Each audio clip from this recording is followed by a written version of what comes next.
Somewhere, there will be a last normal morning. A morning when the coffee machine works, the news loads, the traffic app gives you an alternate route. A morning that feels exactly like every other morning.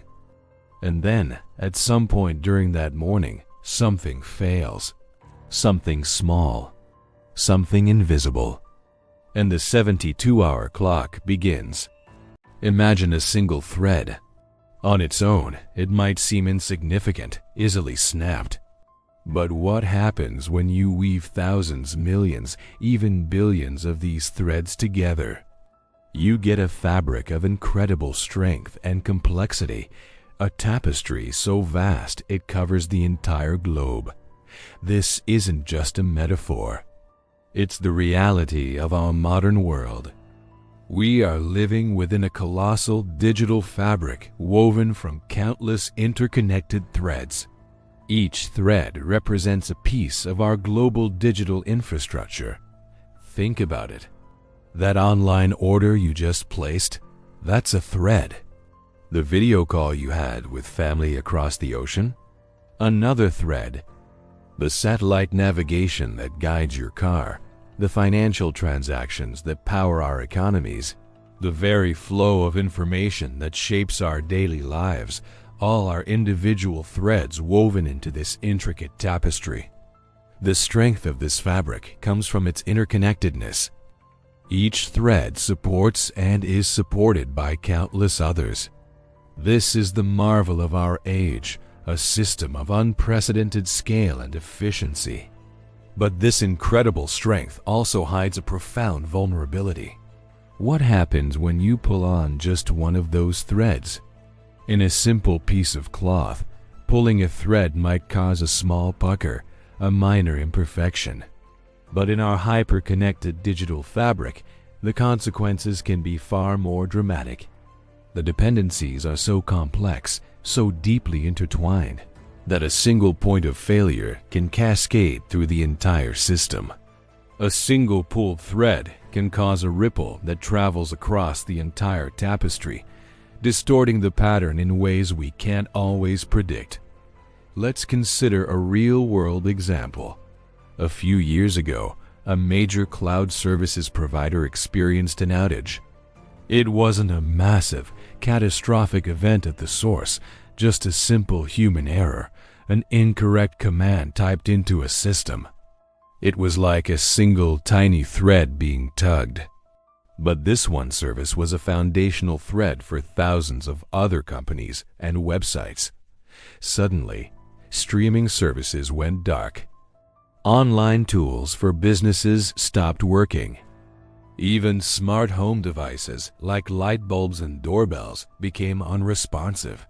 A small, localized problem rapidly spiraled into a widespread disruption, affecting millions of people who had no idea their smart toaster relied on a server hundreds of miles away. This is the paradox of our digital age. The very complexity that gives our system its power also creates hidden points of fragility. We've built a global marvel of engineering, a testament to human ingenuity. But we've also created a system where the failure of a seemingly minor component can have disproportionately large effects. A software bug in one company's code can ground an entire airline fleet. A cyberattack on a single utility can disrupt power for an entire region. A break in a single undersea cable can slow down internet access for a whole continent. The threads are woven so tightly that a disturbance in one area is felt everywhere. So, what does this mean for us? It means we need to think differently about resilience. It's not just about fortifying individual threads, making them stronger. It's about understanding the entire pattern of the weave. We need to build systems with more redundancy, creating alternate pathways so that if one thread breaks, the load can be shifted. We need greater transparency so we can map out these complex dependencies and understand the potential ripple effects before they happen. And as individuals, It's about fostering a deeper awareness of the invisible infrastructure that supports our modern lives. The digital fabric is not something we can simply opt out of. It's the world we now inhabit. It empowers us, connects us, and enables progress on a scale unimaginable to previous generations. But as we continue to weave this tapestry, adding new threads of innovation like AI and the Internet of Things, we must do so with care and foresight.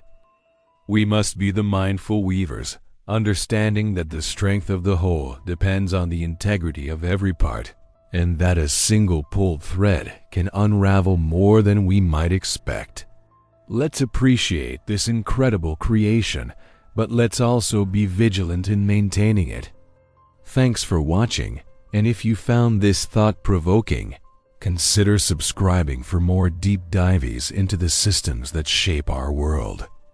To understand what the failure of digital infrastructure actually means, not in the abstract, not as a metaphor, but in the specific, material, hour-by-hour sequence of consequences, you have to first understand what digital infrastructure actually does. Most people, when they think about the internet going down, think about inconvenience. No social media, no streaming, no email. The image that comes to mind is frustration, the spinning loading circle, the error message, the mild irritation of a disconnected afternoon. This mental model is not wrong exactly. It is simply incomplete to the point of being dangerous.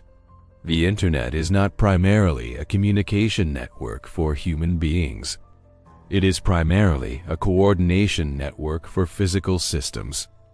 Every container ship currently crossing an ocean is navigating using GPS signals relayed through satellite networks and processed by onboard digital systems that communicate continuously with port authorities, logistics coordinators, and customs systems in the destination country. Every truck on every highway in every developed nation is tracked, routed, and scheduled through digital systems that optimize delivery windows, fuel consumption, driver hours, and warehouse capacity in real time. Every warehouse in the global supply chain operates on inventory management systems that trigger automatic reorder processes when stock falls below defined thresholds, processes that require network connectivity to function. Every payment terminal in every retail location requires network access to verify transactions. Every automated production line in every factory requires digital control systems that communicate with supplier networks, quality management systems, and distribution coordinators. Remove the network, and you do not simply slow these systems down, you stop them. Not gradually, immediately, because they were not designed to operate in a degraded network environment.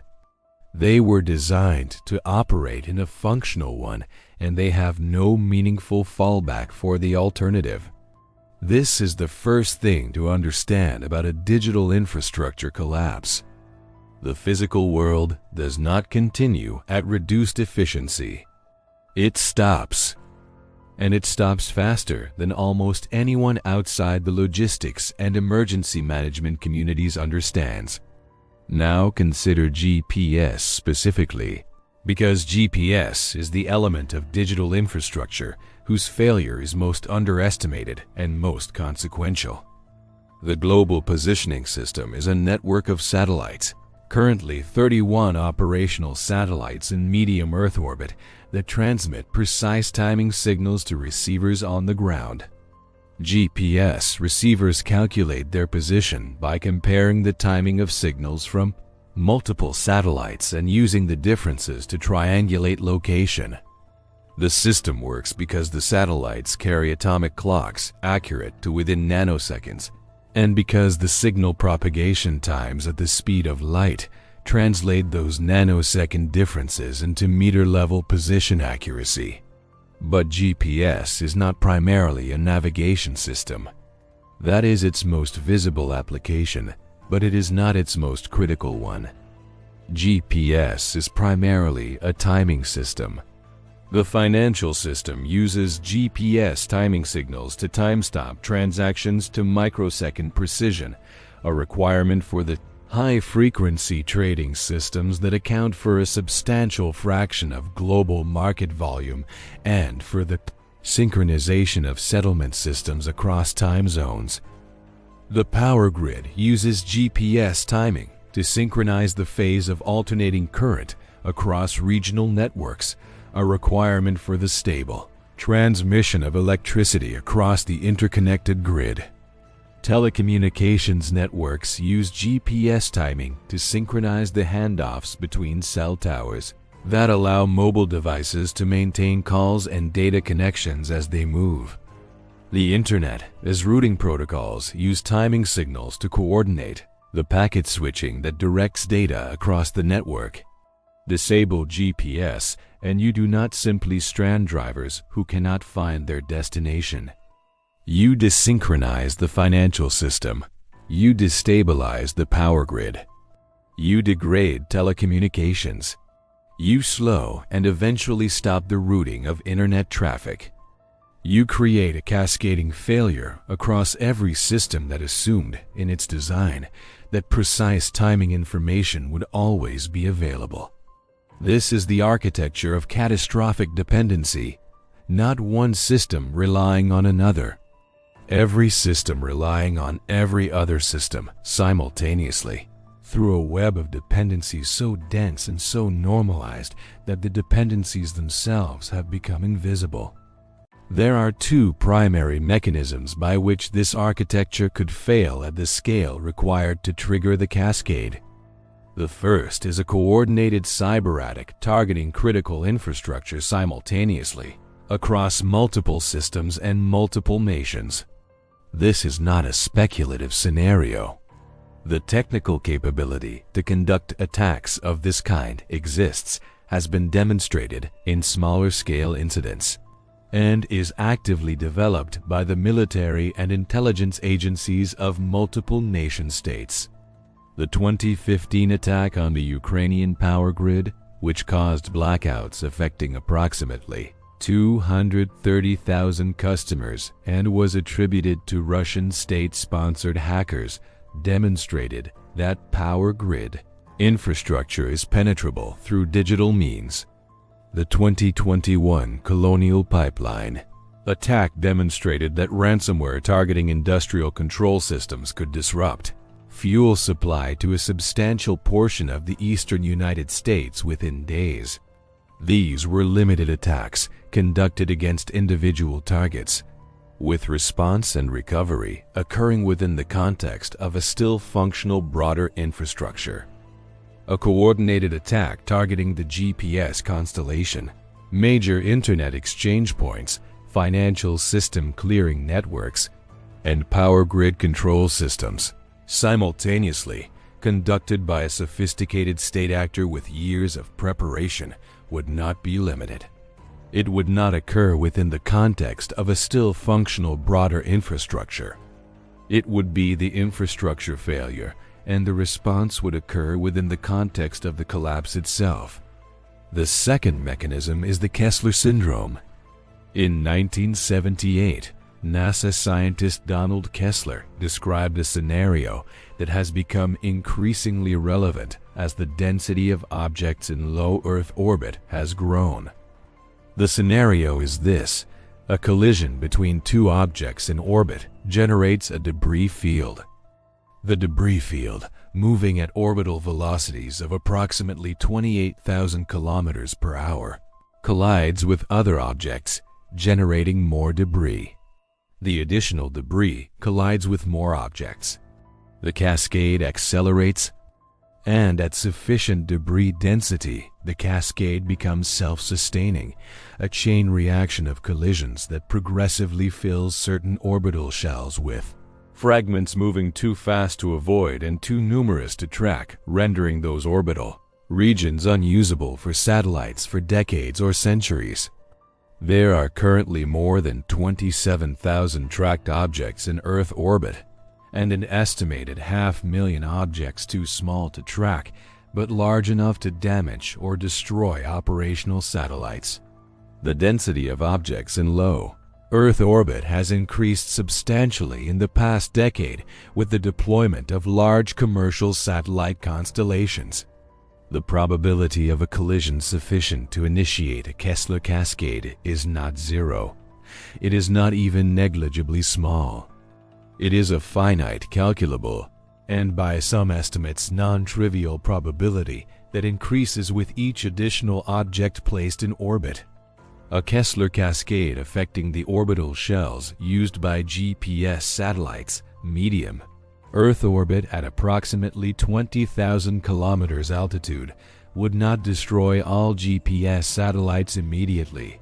It would destroy enough of them and generate enough debris risk for the remainder that the constellation would become non-functional within a time frame measured in days to weeks. And without GPS, the cascade of ground-level consequences described above begins. Either mechanism, Cyberattack or Kessler cascade, produces the same initial condition. The digital infrastructure that coordinates the physical world begins to fail, and the 72-hour clock starts. Hour zero, the failure begins somewhere. It begins in a way that is not immediately distinguishable from the ordinary small failures that occur in complex systems every day. A network segment goes down. A satellite loses contact. A financial system reports a synchronization error. The monitoring systems that track these anomalies flag them. Technicians begin to investigate. Escalation procedures are initiated. In the first minutes and hours, the failure looks like a problem.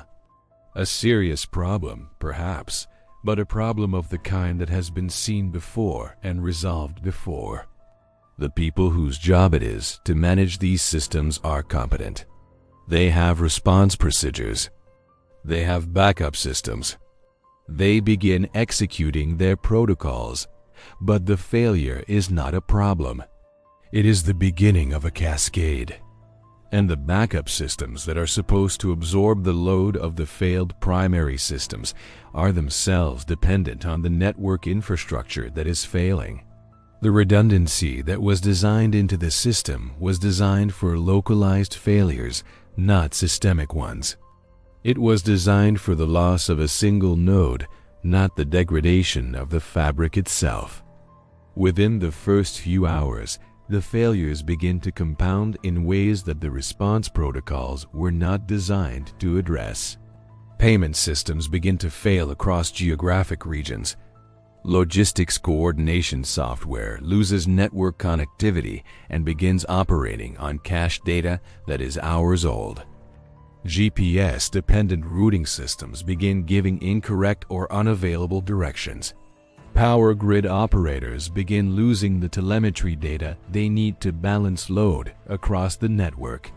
The public, at this stage, is aware that something is wrong. But the awareness is patchy, confused, and filtered through communication channels that are themselves beginning to degrade. Social media reports contradict each other. Official communications are delayed. The picture is incomplete.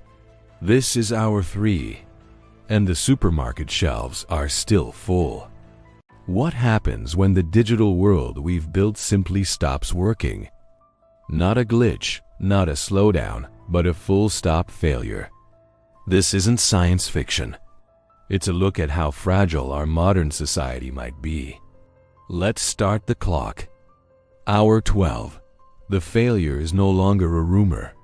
It's a hard reality. Across the region, payment systems are down. You want to buy groceries? Good luck.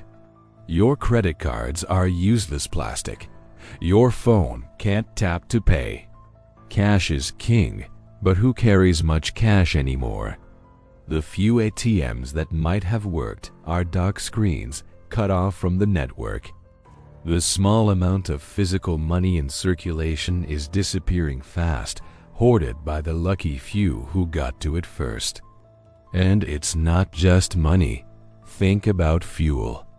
The complex digital systems that manage fuel deliveries are offline. Trucks that were already on the road made their last drop, but now they sit idle. Fuel depots are full, but they can't send out new shipments. At the gas stations that still have fuel, the lines stretch for hours.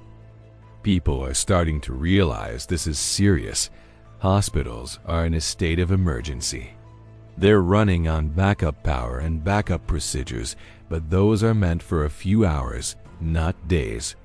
The just-in-time supply chains that deliver vital medicines, blood, and equipment have broken. Today's orders never arrived. Tomorrow's can't even be placed. In the supermarkets, a quiet panic is setting in. The shelves for essentials like bread, milk, and bottled water are thinning out. It's not a supply problem yet, it's a demand problem. People are scared, and scared people buy everything they can, accelerating the very crisis they fear. This is hour 12, and the clock is speeding up, hour 24. A full day has passed. Nothing is fixed. The logistics network is still shattered. The trucks meant to restock supermarkets never left their warehouses. The software that plots their routes is dead. The systems to pay for their fuel are offline. In the cities, grocery store shelves are a ghost town of essentials. Only the weird specialty items nobody wants are left. The good news? Water is still running. Most municipal water systems have robust backups. But there's a catch. Water treatment requires a constant supply of chemicals, chlorine coagulants. Those chemicals are delivered by the same broken supply chains. The reserves at the treatment plants are measured in days or weeks, not months. The tap water is safe for now, but the timer is ticking. Hospitals are now forced to ration care. All non-urgent procedures are canceled. But emergencies don't stop. Car crashes from failed traffic lights. Medical crises from people who can't get their prescriptions. The ERS are overflowing. And the backup generators that power these critical facilities are getting thirsty. Diesel fuel is becoming the most precious resource. Who gets the remaining fuel? The hospital? The data center trying to restore the network? The fire department? These are no longer theoretical questions. This is hour 24. The systems we built to fix this kind of disaster are themselves broken. They rely on the very infrastructure that has collapsed. We've entered a feedback loop of failure. The modern world runs on a digital heartbeat. And for the last 24 hours, that heart has stopped beating. What happens next? Thanks for watching. If this thought experiment made you think, hit that like button and subscribe for more deep dives into the systems that run our world. Stay curious and stay prepared. Hour 48. The word emergency managers use for what is happening now is cascading. Not because it's a technical term, but because no other word captures the way failures in one system are generating failures in adjacent systems, which then generate failures in systems adjacent to those. The cascade isn't linear. It's not predictable from any single failure point. It is the emergent behavior of a system that was designed for normal conditions, encountering conditions that are not normal, and failing in ways the design never anticipated because it was never meant to anticipate this. Social order is under stress, the way it always comes under stress when the systems that manage resource scarcity prices, supply chains, retail distribution stop functioning. The scarcity isn't severe enough yet for the most extreme outcomes, but the trajectory is visible. And the people whose job it is to manage public order are doing so with resources communications, fuel, coordination systems that are themselves impaired. The political response is active but constrained. Governments are issuing communications through whatever channels are still open. Emergency management agencies are trying to coordinate resource distribution with manual procedures, backups that were last seriously practiced years or even decades ago. Military assets are being deployed to help with logistics and keeping order. The response is real. It is not sufficient. This is hour 48. Hour 72. The window has closed. Not that everything collapses at this exact moment. Cascades don't respect clean numerical thresholds. But the 72-hour mark is where the arithmetic of just-in-time supply chains reaches its designed limit.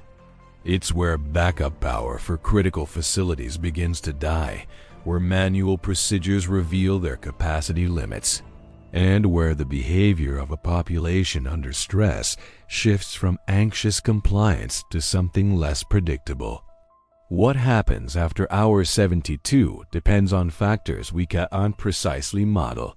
The speed of infrastructure recovery, the effectiveness of emergency governance, the distribution of physical resources, and the decisions made by actors at every level in the preceding hours. The range of outcomes is wide, but the floor of that range, the worst-case trajectory, looks like this. Food distribution breaks down in dense urban areas within days. Water treatment is compromised within 1 to 3 weeks as chemical reserves are depleted. Medical care becomes severely rationed as supply chains for pharmaceuticals fail and backup power for hospitals runs out. The social and political consequences of these physical failures unfold over weeks and months. The recovery, when it comes, isn't a restoration, it's a reconstruction. And reconstruction, in a system this complex, doesn't happen quickly. The interdependencies that made the system so productive now make it slow to restart, because each component needs other components to be functional before it can become functional itself. The sequencing of recovery is a technical problem of extraordinary difficulty, and it must be solved by institutions that are themselves operating under the constraints of the failure they trying to reverse. Now step back from the timeline. Step back from the empty shells and the useless payment terminals and the hospitals rationing medicine. Look at the shape of what just happened. A civilization of 8 billion people, the most technologically sophisticated civilization on the planet, became so dependent on a layer of invisible infrastructure that its simple failure, not its destruction, just its failure to function, is enough to interrupt the supply of food to its cities within 3 days. This is not a design flaw. It's not the result of negligence. It's the result of optimization, of the same relentless, rational, efficiency-maximizing process that produced the incredible productivity gains of the past 3 decades. Just-in-time supply chains are more efficient than holding inventory. Digital payment systems are more efficient than cash. GPS-optimized routing is more efficient than static scheduling. Every step we took in the direction of efficiency was a step away from redundancy. Every step away from redundancy was a step toward fragility. And this fragility accumulated invisibly because it only reveals itself in conditions the optimized system was never designed for.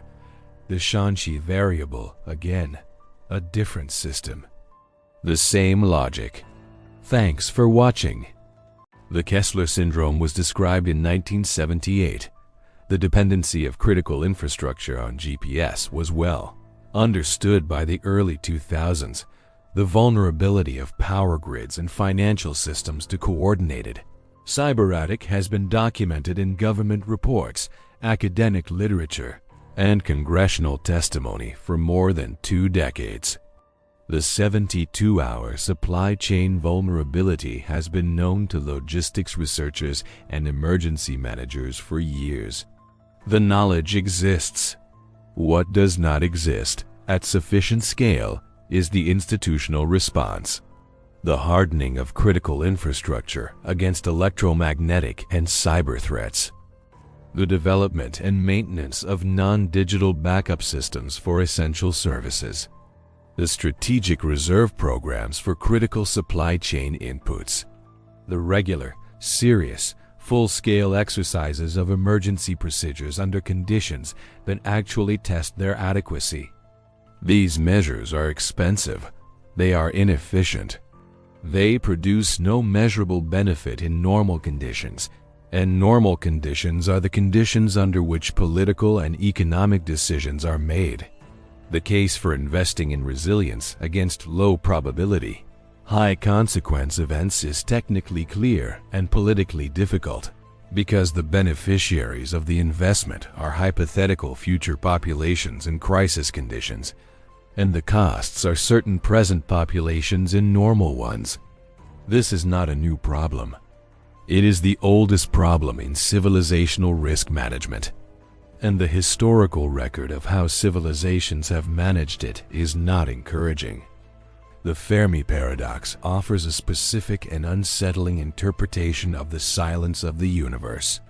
Perhaps the silence is not the silence of empty space.